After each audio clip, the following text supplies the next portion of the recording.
My name is Harper Quinn. Every Thursday, I left work at exactly 3 p.m. My CEO hated it. He called me the least committed manager in the building. I never argued. I never explained where I was going. Then one Thursday, the hospital didn't call me. They called our board chair. By Monday morning, the people who mocked my schedule were the ones trying to explain theirs.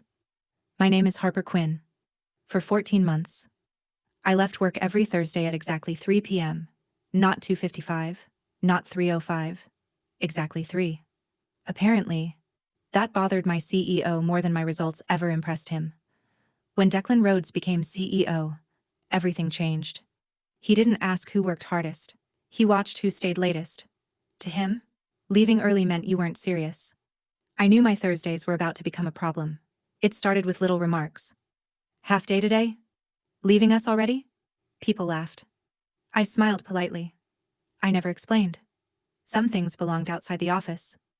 Declan looked across the conference table. Harper, your work is consistently strong. I nodded. Then he added, but leadership isn't only about results. It's also about being present. The room went quiet. I simply replied, my schedule is approved. He smiled politely. We'll revisit that. After the meeting, Declan stopped beside my chair. He smiled like he was giving advice. Harper, people notice who stays. Visibility matters. Think about the message your schedule sends. Then he walked away. Nobody said a word. HR Vice President Owen Parker sat beside Declan. He heard every word. He knew about my approved agreement. Still, he said nothing. Sometimes silence protects the wrong people. After the meeting, Vanessa caught me in the hallway. The CEO notices these things. If I were you, I'd stay a little later. I smiled politely. I can't. She sighed. Then don't be surprised if people start asking questions. Back at my desk, I sent HR one simple email. Can you confirm my flexible schedule remains approved?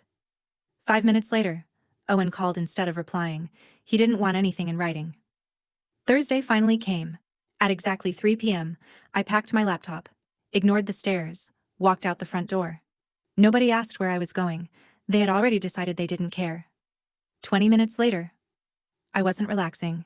I wasn't shopping. I was helping my 71-year-old father, Elliot Quinn, practice speaking after his stroke. He smiled at me and slowly whispered, You came. I looked at him and smiled. I always will. Every Thursday looked the same. Speech therapy, medication review, physical rehabilitation. Dad hated needing help. I hated watching him struggle, but I never complained. The following week, Vanessa called me into her office. She slid a document across the desk. Visibility Improvement Plan. I read the title twice. My work wasn't the problem. My schedule was. 2 days later, bonus results were announced. Everyone on my team received one. Except me. Reason? Inconsistent executive presence. Not poor performance. Just leaving at 3. One by one. My biggest projects disappeared. Vanessa reassigned them. Not because they were failing, because according to her, I wasn't available enough. That wasn't true. The records proved it. Then I noticed someone new, a young analyst named Ethan. Vanessa asked me to mentor him. Later he quietly admitted, I think they're preparing me for your position. That changed everything. The next Thursday, Dad's doctor requested an emergency medication review. I immediately emailed Vanessa. I'll be offline for an extra hour. She replied only 4 words. This is becoming habitual. I stared at the screen. At the hospital. The pharmacist frowned at Dad's medication box. She checked the label twice, then looked at another package. Something wasn't matching. Her expression suddenly changed. I noticed immediately. She quietly said, This dosage guide shouldn't be here. I looked closer. The barcode belonged to an older product batch. I recognized the distributor code instantly. It belonged to my company. Suddenly I remembered. Months earlier, I'd written an internal report warning about weak supplier verification. Vanessa had removed that section before the quarterly review. At the time, I thought it was just office politics.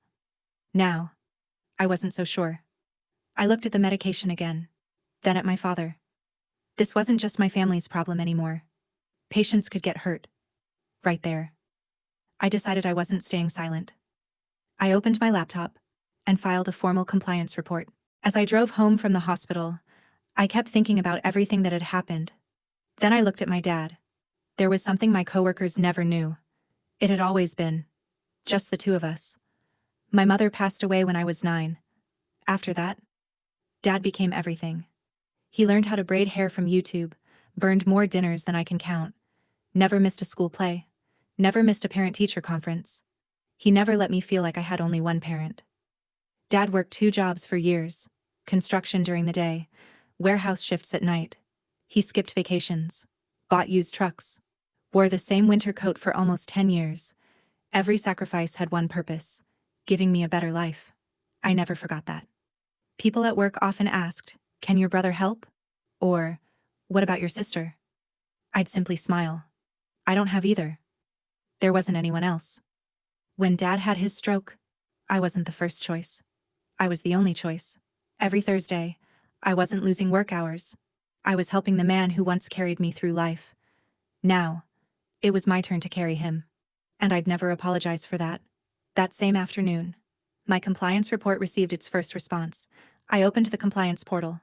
There was finally a response. Not from the investigation team, from Vanessa Cole. Issue noted. No immediate action required. I read it twice. She was trying to make a patient safety issue disappear. That evening, Dad's pharmacist called me back. "We've found 2 more patients with the same labeling problem." My stomach tightened. This wasn't an isolated mistake. It was spreading. Someone should have acted weeks ago.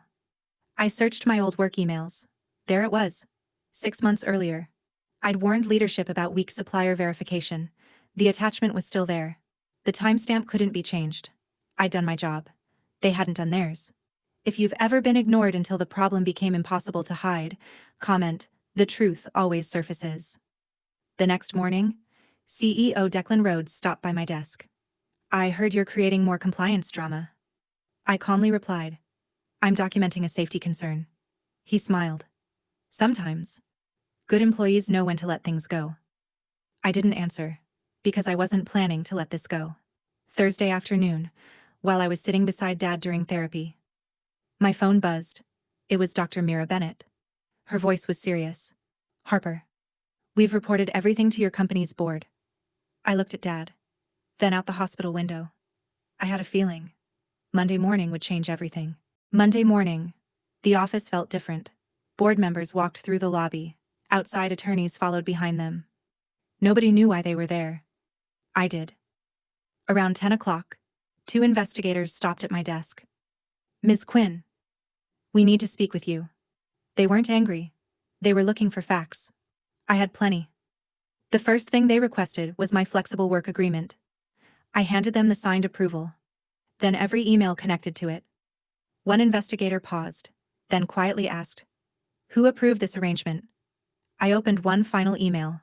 The investigator leaned closer. At the bottom was an electronic signature. Declan Rhodes. The room fell silent. When Declan became CEO, he had renewed hundreds of existing employee approvals in one batch, including mine, without reading them. For 14 months, he mocked the very schedule that carried his own approval. He slowly lowered his eyes. For the first time, he had nothing to say. Then they compared my original compliance report with the version in the system. Entire sections were missing. Warnings had been deleted. One investigator looked up. "Who edited this?" Nobody answered. Vanessa insisted. "I only simplified the report." The investigator calmly replied, "You removed the safety concerns." She couldn't explain why. The room suddenly became very quiet. Next, the investigators questioned Owen Parker. "Why didn't you answer Ms. Quinn's emails in writing?" He hesitated, then admitted, "We preferred phone conversations." That answer only raised more questions. The hospital had already submitted patient records, medication lot numbers, supplier complaints, email timelines. Everything matched my original report. This wasn't just workplace bullying anymore. Patient safety was involved. By late afternoon, Declan's attitude completely changed. He stopped calling me difficult. Instead, he asked, "Can we clear up this misunderstanding?" I calmly answered, "My attorney will attend every meeting." His confidence disappeared. Before I left that evening, one investigator stopped me. "Ms. Quinn, Thank you for keeping your records. Then he added, without them, we never would have known what really happened. For the first time, someone with authority finally understood why every Thursday mattered. 3 days later, the board held an emergency meeting. By noon, CEO Declan Rhodes was placed on administrative leave. Nobody applauded. The silence said enough. That same afternoon, HR Vice President Owen Parker resigned. No farewell email, no speech. He simply packed his office and walked out. People finally understood. The investigation was real. The following morning, Vanessa was removed from management. The board found deleted reports, altered records, and proof of retaliation. She never looked at me. She couldn't. If you've ever watched honesty outlast politics, comment integrity wins. Meridian issued an official recall. Hospitals received immediate alerts. The unsafe medication lots were pulled.